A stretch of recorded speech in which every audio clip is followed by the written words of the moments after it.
Good afternoon, and thank you for joining us for the governor's presentation of his Budget 2021 budget address. Before we begin, I'd like to recognize some of our guests here today, beginning with our State Comptroller, Tom DiNapoli, New York State Attorney General, Letitia James, Senate Majority Leader, Andrea Stewart-Cousins, Assembly Speaker Carl Heastie, Senate Minority Leader John Flanagan, Assembly Minority Leader William Barclay, and all the members of the State Senate and Assembly. Welcome. Of course, we have our Budget Director, Robert Mojica, and the members of the Division of the Budget, the fabulous members of the Governor's administration, and all of our colleagues in government and our friends in labor.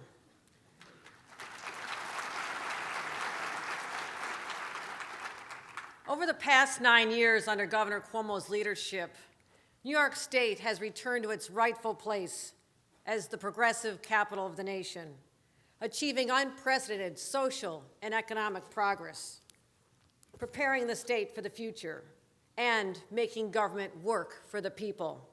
In short, making progress happen. And we've accomplished it responsibly, sustainably, and equitably. Today, New York State will continue to be an example for the rest of the nation to follow. And this year, we face many challenges. But as the governor laid out in his State of the State address just earlier this month, and you'll hear more about today, New York is taking these challenges head on and continuing our progress forward and upward. So please, welcome me in join me in welcoming the 50s. You know what I meant, right? Okay. I'm just so excited about this budget. Please join me in welcoming the 56th governor of the state of New York, Governor Andrew Cuomo.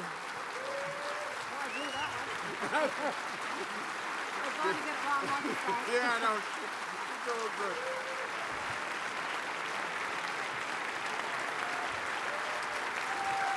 Good afternoon. Thank you, thank you.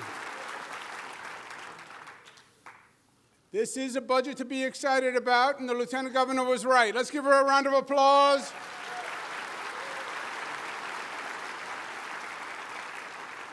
And once again, for my great colleagues, because your energy was a little low on those recognitions before I was listening. Andrea Stewart-Cousins, our great Senate leader. Our great Speaker of the Assembly, Carl Heastie. Our great Attorney General, Tish James. Our great Controller, Tom DiNapoli. Our great Senate Minority Leader, John Flanagan. Our Assembly Minority Leader, Barclay. That's better. That is better. And this is an exciting budget. Are you excited? Oh, you should be. Watch how the state turns out at the end of this one. 2021 executive budget. Making progress happen. We talked in the State of the State about our ship of state and the course we were on. And we said we are progress bound, because this is the most progressive government in the United States of America, and we are fiscally sound. And you can do both of those things at the same time. They are not an oxymoron. You can be a progressive, and you can be fiscally sound. And that's exactly what this budget does. I'm going to take you quickly through 10 points. But the most aggressive climate change agenda in the country, the largest building program in the history of the state of New York, the greatest funding for affordable housing and the homeless of any budget ever, greatest funding to combat child poverty, greatest initiatives in the country on fighting the division that is the scourge of this nation right now, protecting democracy and ensuring transparency, reforming Medicaid for the future, safeguarding public health and the highest level of education funding in the state, and continuing our economic progress. We start with the most aggressive climate change program in the country. Because, my friends, the clock is ticking. It is ticking faster and faster. The past decade was the hottest ever recorded. Just think about that. And the 5 hottest years in history, all since 2015. That is undeniable. This climate change is no longer a political football. Well, I'm a Democrat, well, I'm a Republican. They are facts. And they are inarguable facts. You look at the temperature rising, it is frightening. New York has to be the state that stands up and says once and for all, we have to do more and we have to do it faster, and let's pledge the largest amount of any state in the United States of America.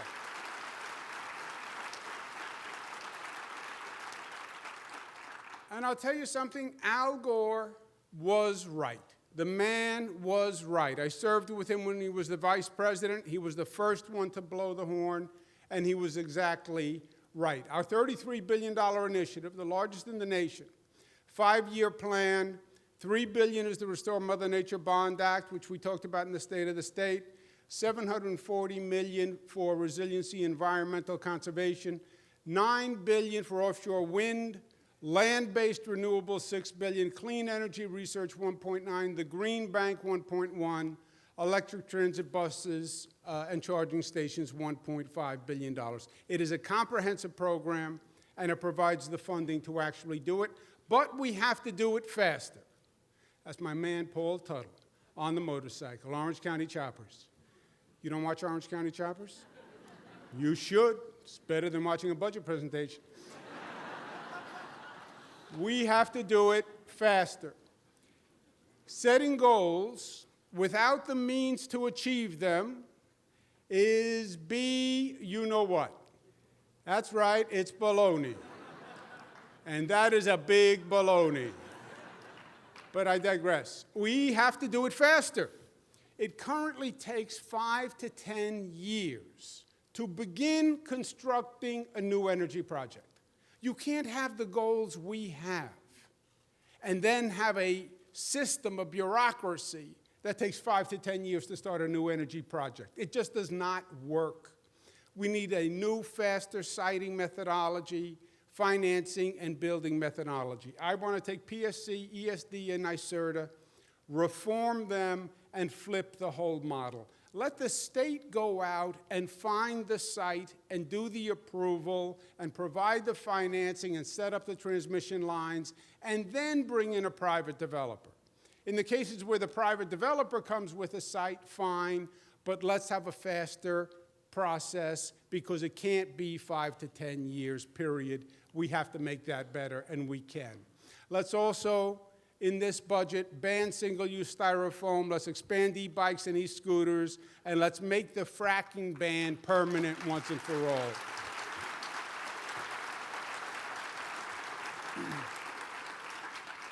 This budget also has the nation's largest building program, and it expands even our nation-leading program from last year.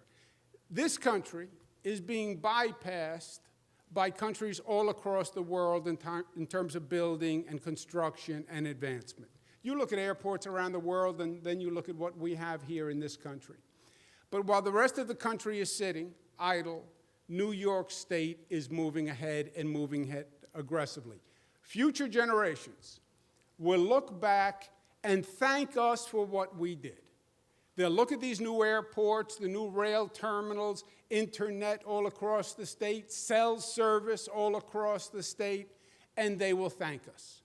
Government doesn't like to invest in infrastructure because it's hard, it's expensive, it's risky, it can go wrong, and then you get blamed. A lot of infrastructure programs have, and they take a long time. So in our political life, sometimes they don't come out of the ground and bear fruit, and we don't get to cut the ribbon. But this construction program that this legislature has supported for the past several years is the nation leading, the largest in this state. It is sprouting all across New York, and our children and our children's children are going to see it, and they're going to thank us. And we're going to do even more. $275 billion, largest infrastructure program in this state's history, largest program in the United States of America. Why? Because we proved we can. The greatest obstacle for us to do infrastructure was a public that believed that government wasn't capable of doing it. We're going to build a bridge. It'll probably fall over. We're going to build a new road. It'll take you 10 years, and then the road is going to crumble anyway. We got past that cynicism by proving we can do it. And we've done it over and over and over again. So let's actually bring it to a new level. We have exciting new projects, a $12 billion two-year DOT capital plan, including $5.8 billion for upstate roads and bridges, a $52 billion capital plan for the MTA. It's $3 billion from New York City, $3 billion from New York State, $100 million to do a second round of upstate airports, where we will effectively have rebuilt all of upstate New York's airports when we're done, and $300 million to reimagine the Erie Canal. It made upstate once, it can make it once again. We'll continue to invest in our ongoing projects that we have happening all across the state, from the Long Island Railroad to LaGuardia Airport, JFK Airport, Eastside Access, the Javits Center, new Metro North stations in the Bronx, the Empire State Trail, New York State Fair, broadband internet cell service. Those will continue to be funded. We also announced a new project in New York City to expand Penn Station. Penn Station is the 7 levels of hell right now, and it is limited by the number of tracks that you can get into Penn Station. You can only get 21 tracks into Penn Station. That's the delay. That's what's causing all the backup. We want to acquire the block next door to Penn, expand the number of tracks by another 8 tracks, and actually have capacity for the future.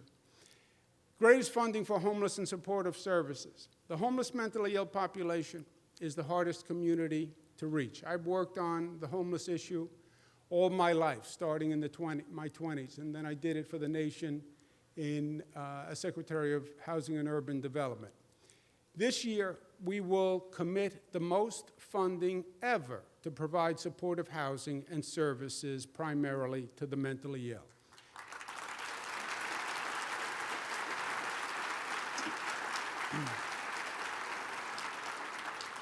$133 million, 1,000 more supportive housing units, building on our $20 billion record homeless and affordable housing plan. But it's not just about the money. It's how you spend the money. It's not just more money, it's actually more product, more results, and we need a real strategy to tackle this tragedy. We've seen it done well, and we've seen it done not so well, right? We've lived through this. We've seen this movie multiple times. We need strategies based on science and experience, not a political theory on what should be done, and this state has to do a better job of mandating that local governments come up with real workable strategies before we fund them. We also have the greatest funding to combat child poverty in this state's history. When we get to the pearly gates and our good maker says, well, what did you do with your opportunity as an elected official? Tell me whose life you actually affected. Not how many press releases did you do, how many Google mentions do you have, what did you actually get done? One of our proudest achievements, we lifted more people out of poverty than any program in modern political history by lifting and raising the minimum wage to $15. Congratulations to you.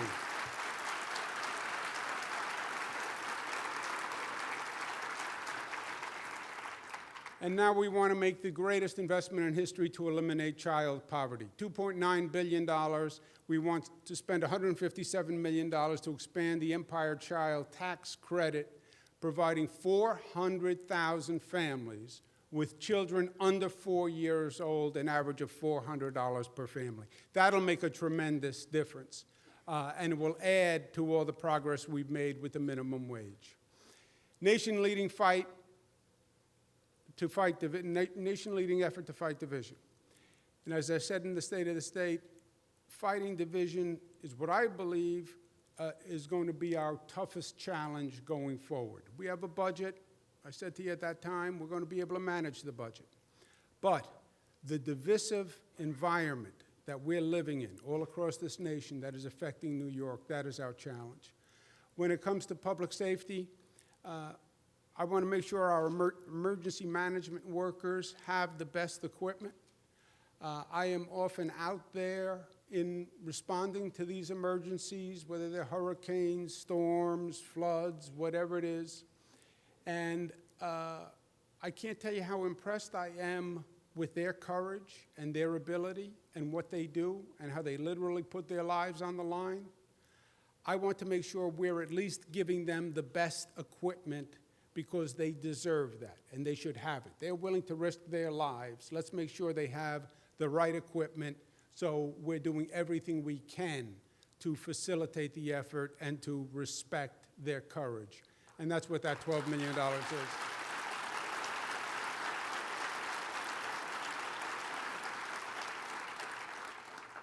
We're trying to get people to ride the MTA, congestion pricing, get out of your car, take mass transit. We have to make sure the subways are safe. And one of the real issues we have are repeat sex offenders and high-level sex offenders who use our subway system as a feeding ground.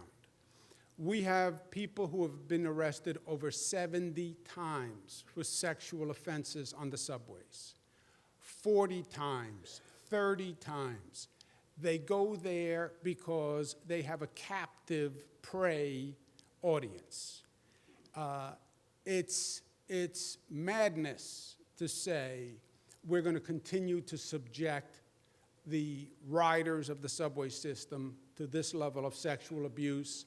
If they are high-level offenders and they are repeat offenders, at one point we have to say public safety matters also. The rights of all the other riders matter also, and you've lost your right to ride the subway after high-level repeat sex offenders. And we're going to provide that in the budget. Ban fentanyl analogs. We've lost too many lives to fentanyl already.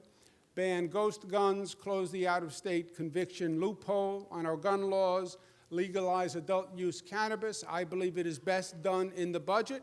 I said that last year.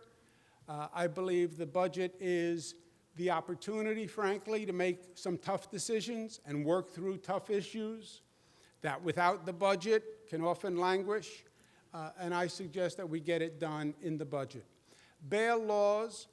Reform is an ongoing process. It's not that you reform a system once and then you walk away. You make a change in a system. It has consequences, and you have to understand those consequences. We need to respond to the facts, but not the politics. And we need to act on information and not hyperbole. Let's understand the facts, understand the consequences, discuss it intelligently, rationally, and in a sober way, and then let's make the decisions that we need to make, and we will do that as we move forward over these coming weeks. On ending the division, let's call what happened in Muncie, in Rockland County, what it is. It is domestic terrorism. When you intend to murder a large number of people based on their race or religion, that is an act of terrorism. Just because you didn't come over on a plane doesn't mean you're not a terrorist. You can be a domestic-born and bred terrorist. And let's have a law that addresses that and call it what it is. The first domestic terrorism law in the United States of America.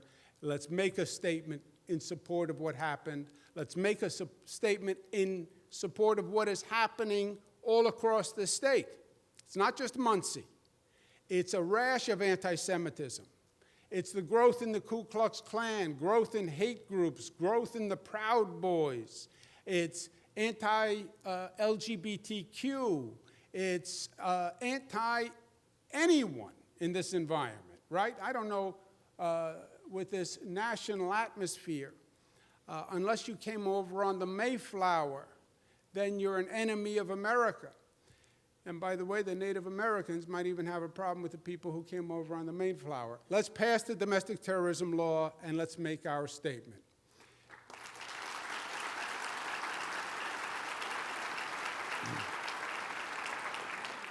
Let's provide $25 million for security grants for not-for-profits and community organizations to put their own security systems in place.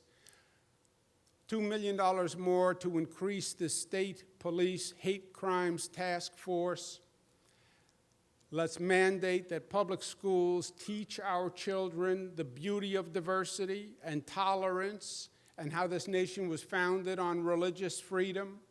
And let's get our culturally significant museums to participate in that so our children understand the full lesson of what it means to be an American. And let's make sure that's in our public schools. We're working to expand New York's Holocaust Museum. It's at Battery Park City. This would be at no cost to the state. Battery Park City is working on a real estate transaction where the museum would get additional development rights, Battery Park City would get additional development rights, and they could expand the museum to actually handle a large New York City school population, and hopefully we could have the New York City school children visit that Holocaust Museum as part of that education. I think it would be a worthwhile expenditure of time for them. Adding e pluribus unum to the seal. This is our statement, Excelsior, and e pluribus unum says it all, out of many, one. It's on the flag of the seal of the United States of America. Many of our federal leaders should turn around and look at that flag, but we'll remind them in our own way. There's no cost to this because it would be as we replace the seals or the stationery, whatever it is, we would just change the seal prospectively. Building trust in government and our democracy. Our entire agenda doesn't work if New Yorkers don't have confidence in the process.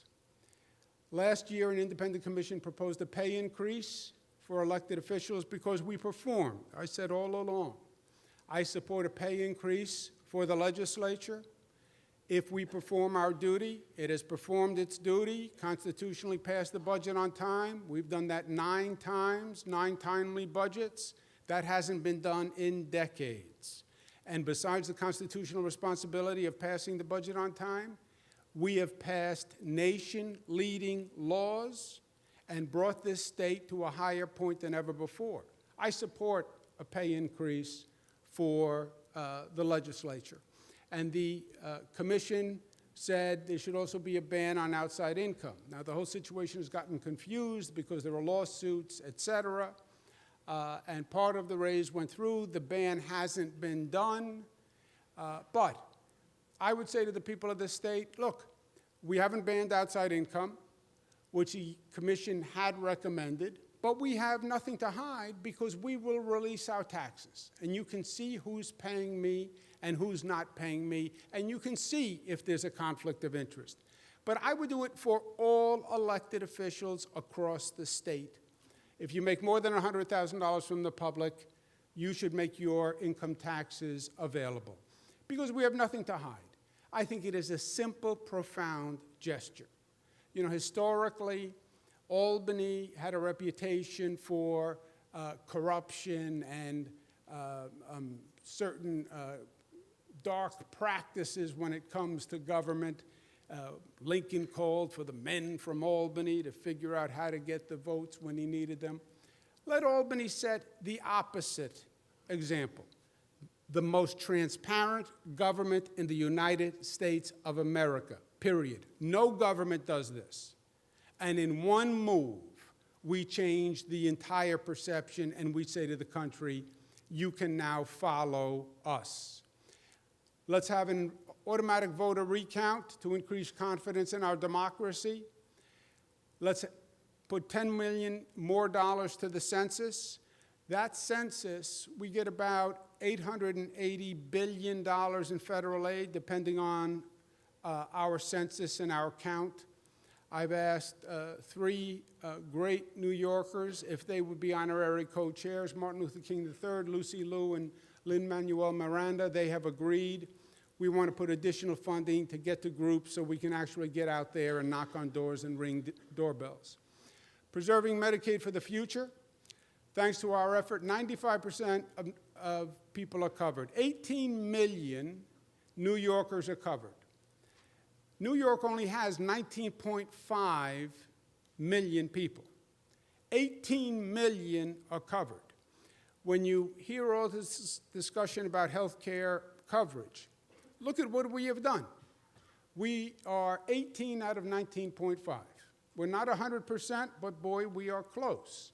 6 million people on Medicaid, 1 out of every 3. And this is something to be proud of. But the Medicaid system has to be fiscally sustainable. And if it is not financially sustainable, then we accomplish nothing. Let's make sure we all remember the facts of Medicaid, because as we get into the debate, sometimes facts take a second seat. Local governments were paying 25% of Medicaid. They would say, in our last couple of rounds of debates, well, many states don't have local governments paying for Medicaid. That's a true statement.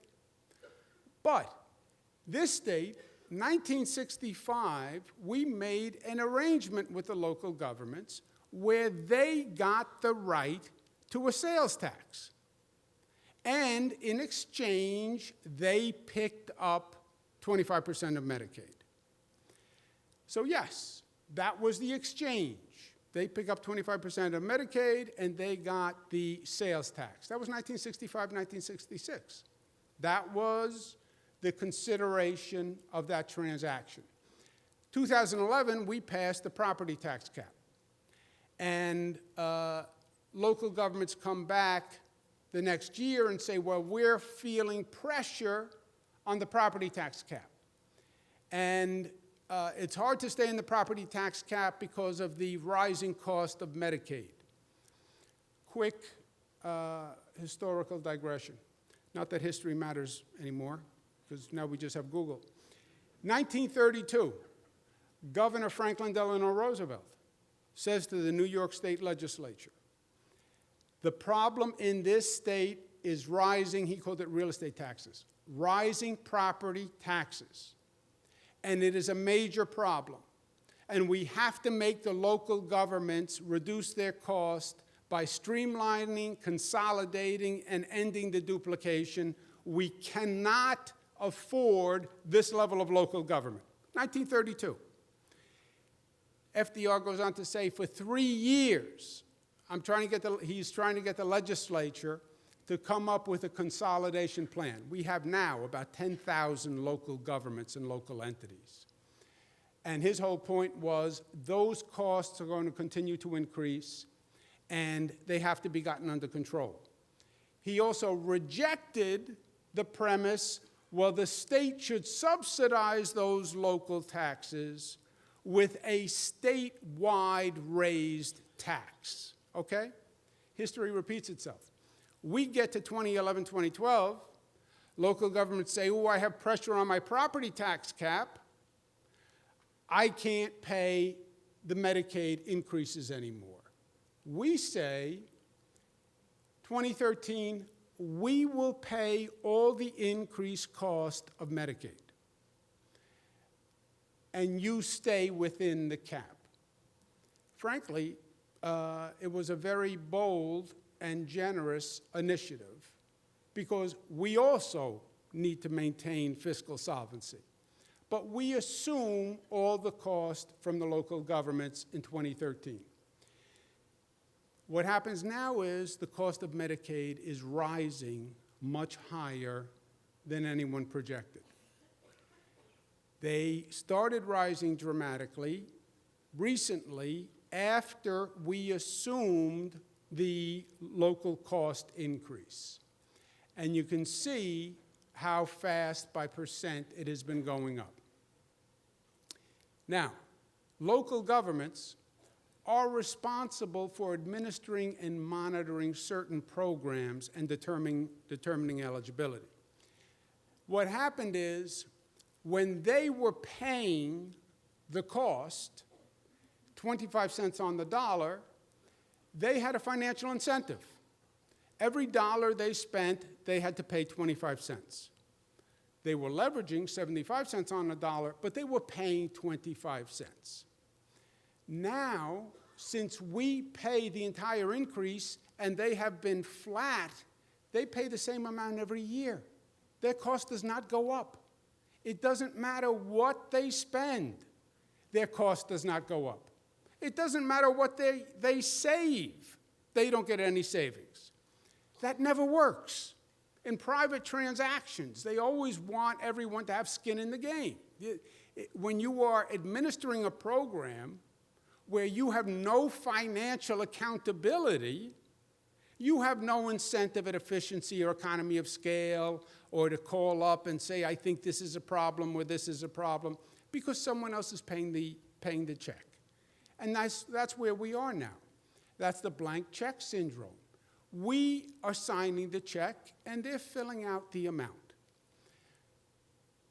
$20 billion is the increased cost to our budget, which is staggering.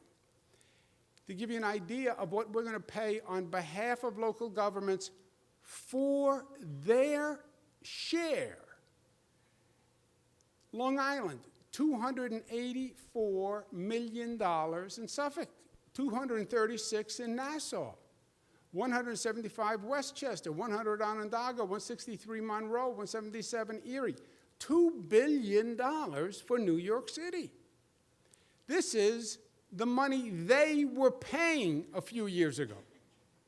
And we then absorbed that cost, so they don't have pressure on the property tax cap, and then the costs increased because they no longer had financial stake in the administration. What do? We're going to have to make structural changes to this program. And in 2011, we went through this, and we had something called the Medicaid Redesign Team, MRT, which put all the stakeholders in one room and said, we have to save this amount of money, we have to find this economy of scale, how do we do it?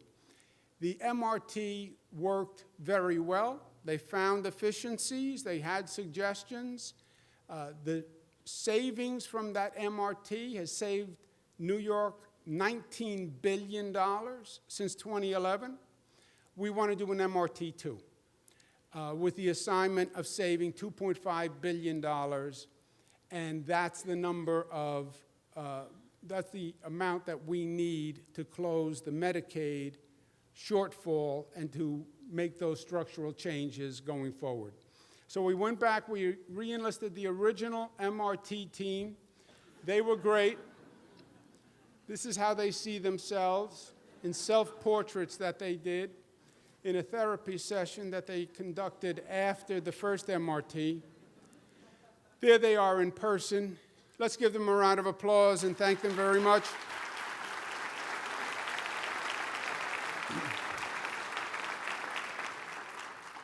They are not here today. They are trying to flee the jurisdiction. Unfortunately, we know where they live. Northwell can't go with Dowling, and Dennis Rivera already is in Puerto Rico. This is what the MR2 directives must achieve. Here are their mandate. Zero impact on local governments. Zero impact on local governments. Zero impact on beneficiaries. Find industry efficiencies and or additional industry revenue, root out waste, fraud, and abuse, and get this done in time for the April 1 budget, which is just what we did with MRT 1, and it worked. But it holds local governments harmless. I know many of them are fearing that we would go back and undo what we did in 2013 by assuming their Medicaid. We don't do that, and it won't impact beneficiaries. But local governments have to have a financial stake in the game. We have to get those increases under control. So what we say to local governments is we will continue to pay, but you have to stay within the 2% tax increase, because that was the rationale for the whole thing. The way we got here is them saying we're having pressure staying at the 2%. So we had to pay Medicaid. All right, but we're not paying Medicaid if you don't stay at the 2% tax increase. Second, you have to manage the program, and it can't go above 3% growth. If it goes above 3%, the local government pays. We can manage 3% growth, and we can handle that. And by the way, that is a sustainable level for the program. The program exists at that level. Above 3%, the local governments have to pay. But below 3%, they get 25% of the savings. In other words, if they spend less than a 3% increase, they get 25% of the savings. If they go over 3%, they then have to pay the cost of the increase over 30%, 3%. So they have a financial incentive and they have a financial disincentive. Save money, make money, go over 3%, you pay the increase. It allows us to still pay the entire cost, but it gives them an accountability and financial incentives in how it's run. I believe in the MRT. We did it before, it worked. I believe it will work again. New protections for public health, lowering prescription drugs. I have no problem going to Canada and seeing if we can cooperate with them in the purchase of prescription drugs. If our government isn't willing to take on the drug companies in the United States, then let's go to Canada.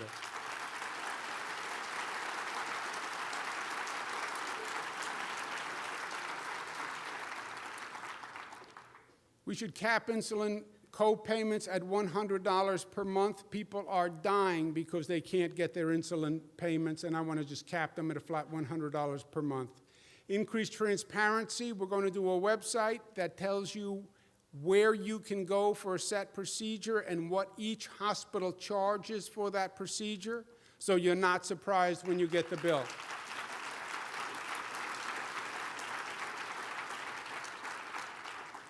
Vaping, as you well know, is a public health crisis. We cannot delay. Last week, 2 more deaths right here in the state of New York. Dr. Zucker issued health regulations which would have controlled this. The vaping companies have sued. They have us in court. We're defending it, but let's just pass a new law, pass it quickly, and let's ban flavored e-cigarettes.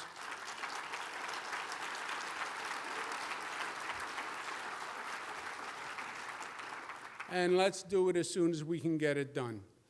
Education, since 2012, we've increased it by 43%. It's now at the highest level in history, $28 billion. I propose a 3% increase to an additional $826 million for education. That's a new history. There will be balance between Medicaid and education. They both are essential services. And we're planning a 3% increase in Medicaid and a 3% increase in education. I don't believe any New Yorker would want to choose between health care and education, and I don't think our government should choose between the two either. But it's not just how much we spend, it's how we spend it. And I think this is an important point. The assumption is often, well, more money is better service. And all we can do is provide more money. No, you can provide more money, or you could improve or redesign what we're doing and how we do it. Because it's not just about more money. We've been pumping more money into education than ever before. Are we getting better outcomes? Is it fairer? Are we accomplishing more with our money? And the goal, to me, is education equity. That's what we are trying to achieve.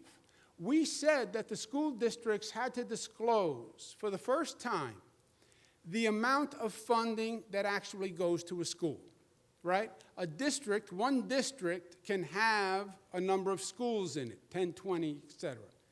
We keep talking about districts. I'm not interested in districts. I'm interested in school funding. How much does each school get? And we got that list. The richest schools are spending $36,000 per student.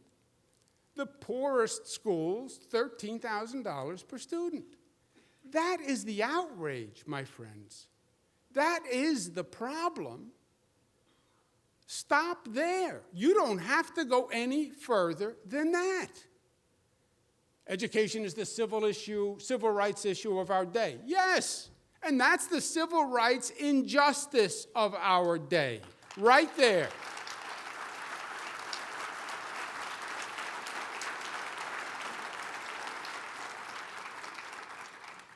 So this year, what we're going to do in my proposal is to reduce funding disparities, the greatest amount ever to be funded through foundation aid, 85%, which in the existing formula, foundation aid is the best way to get it to the highest need schools.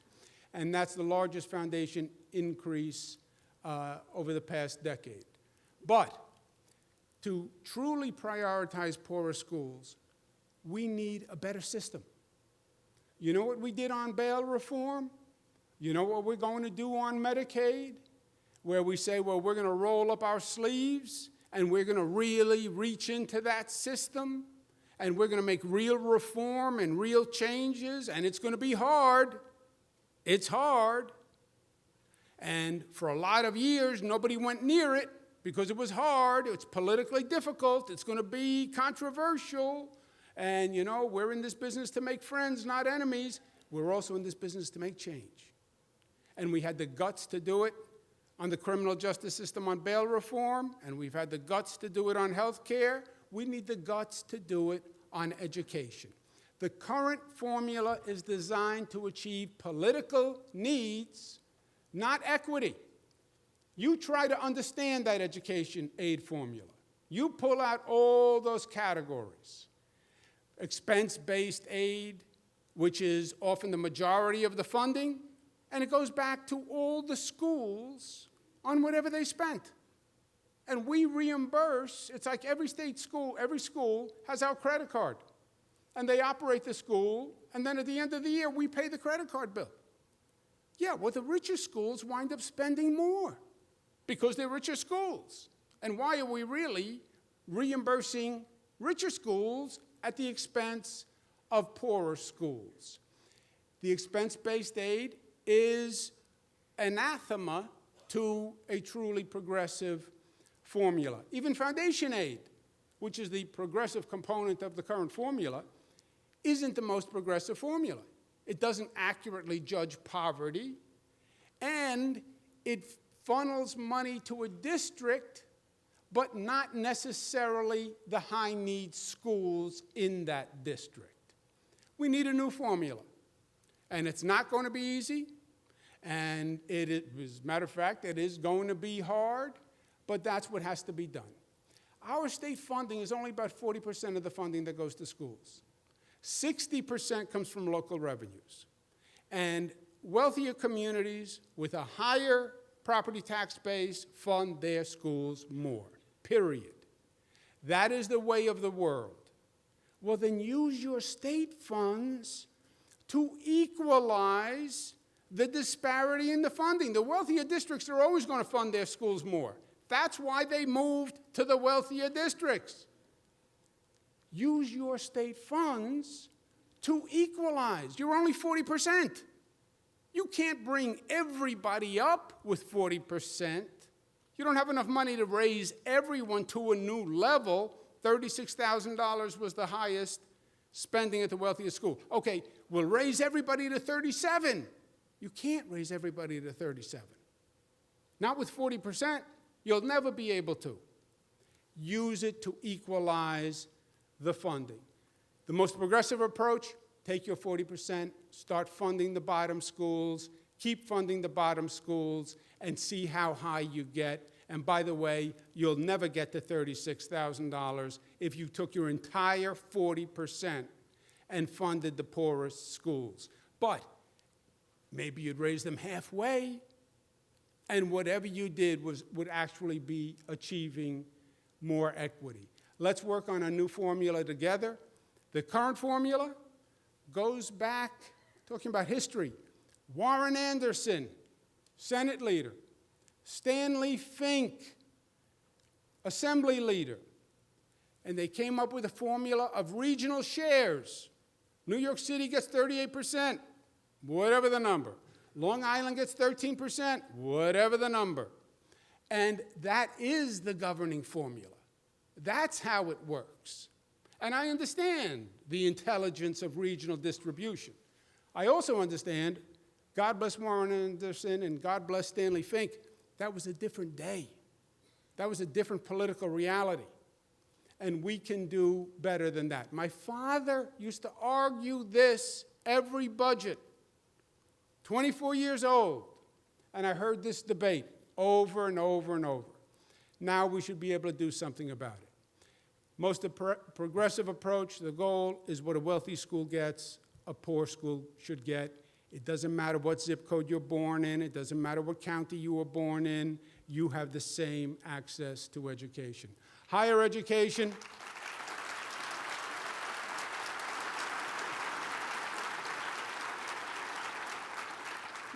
Higher education will increase by $257 million, 3.4% to a new record level. Excelsior scholarships, current level is $125,000 in income. We want to raise it to $150,000 in income, which brings another 230,000 New Yorkers to college-free tuition. Invest in SUNY and CUNY campuses, $1.5 billion for capital.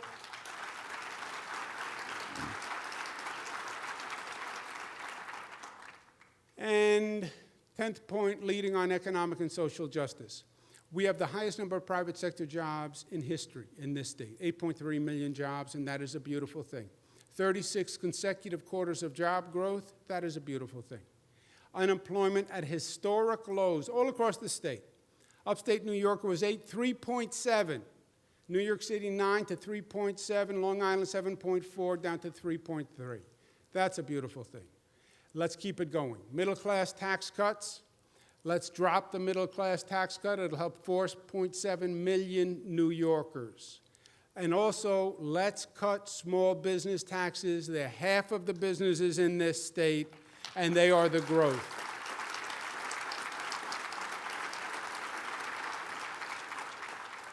Keep going with our targeted economic investments, $300 million through NYPA to reimagine the Erie Canal, $147 million for the Lake Placid Olympic facilities. They have a number of new attractions that are coming there that are very exciting. $70 million for a new workforce training and education program in Syracuse. $10 million for Buffalo Canal Side's North Ord Block. $12 million for new high-tech companies in Rochester, 700 jobs. $9 million for the Sky Dome, which is a very exciting project where they're bringing basically drones, unmanned aerial systems, and their tech companies to be tested in Oneida County.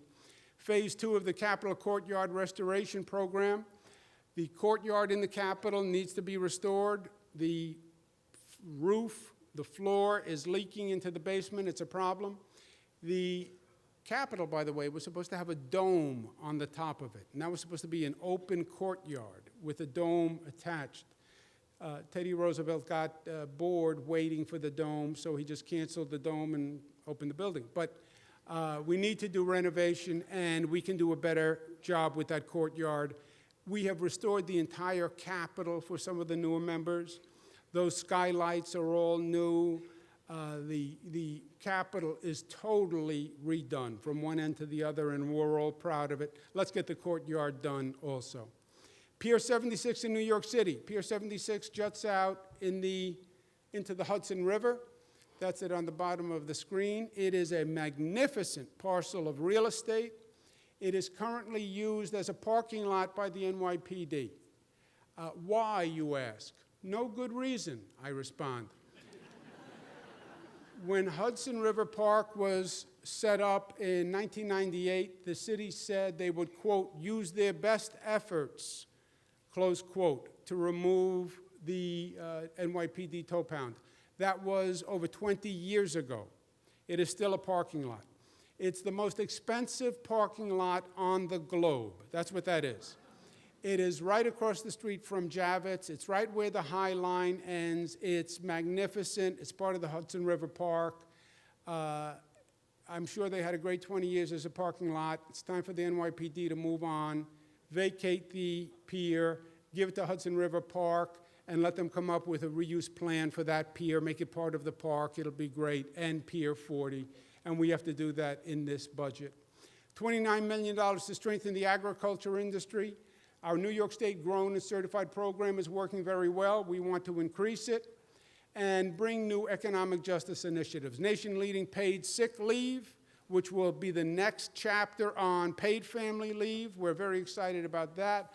Buy America Act, strengthening the protections against union busting. We've made reforms to protect unions against Janus. This would take it to the next level. And ensuring justice for victims of wage theft. Let's work together and come up with a fair and safe and legal bill that would protect victims of wage theft. Prevailing wage law. There is a fair law that can be struck, and I'm looking forward to doing it together with the legislature.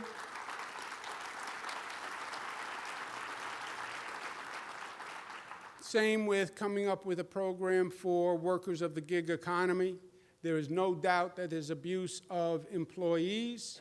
Let's come up with a program working together that ends the abuse but grows the economy and does both together. I know that we can do that together.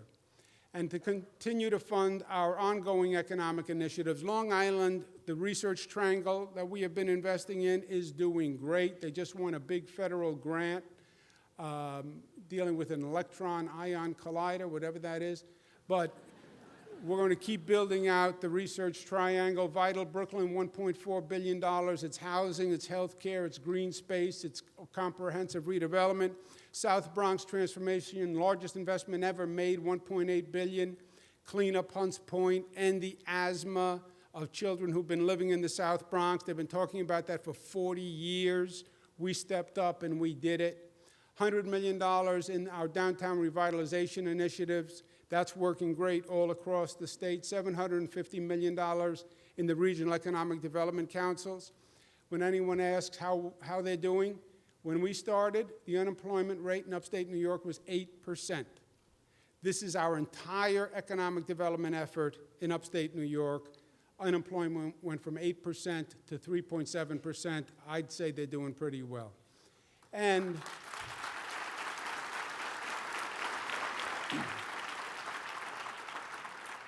we will continue our social progress. Let's advance women's rights. Let's resolve the ERA today, and let's not waste another year. Forget the politics. There is no budget that is complete unless we resolve the ERA issue. We can do it, and we're going to do it by the budget, once and for all. Close the rape intoxication loophole, which is, to me, fulfilling what we've said in terms of justice for women on this very difficult topic. Legalize gestational surrogacy. We have growing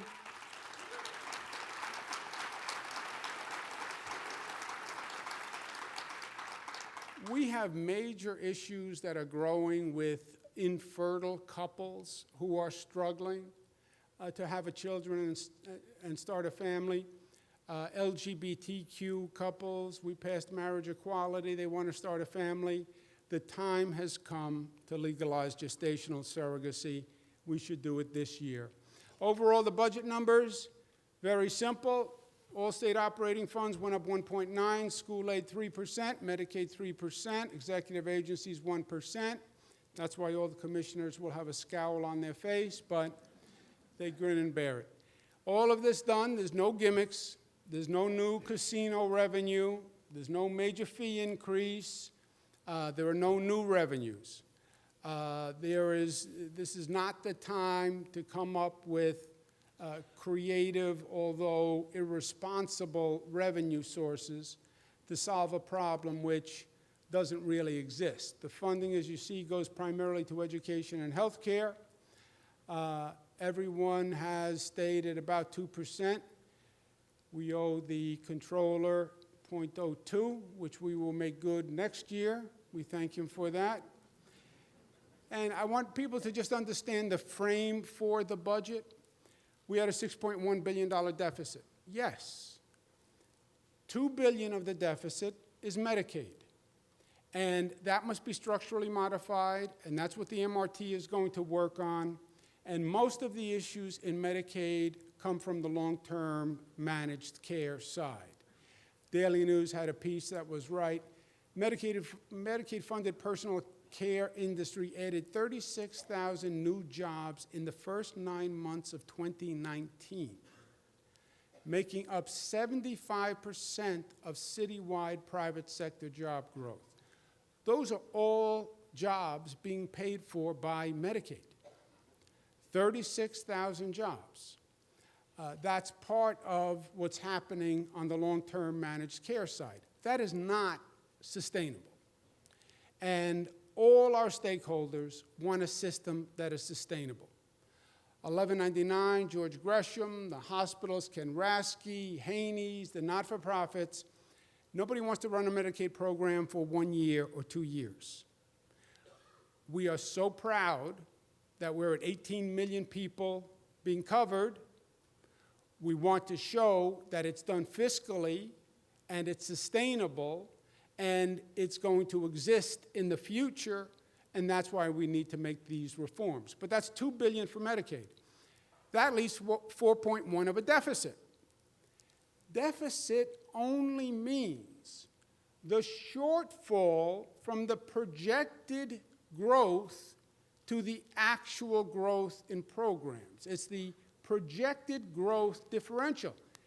The answer is to reduce the level of growth, not cuts. Not cuts. You say deficit, and they say, oh, you're going to have to cut. No, you're going to have to reduce the rate of growth.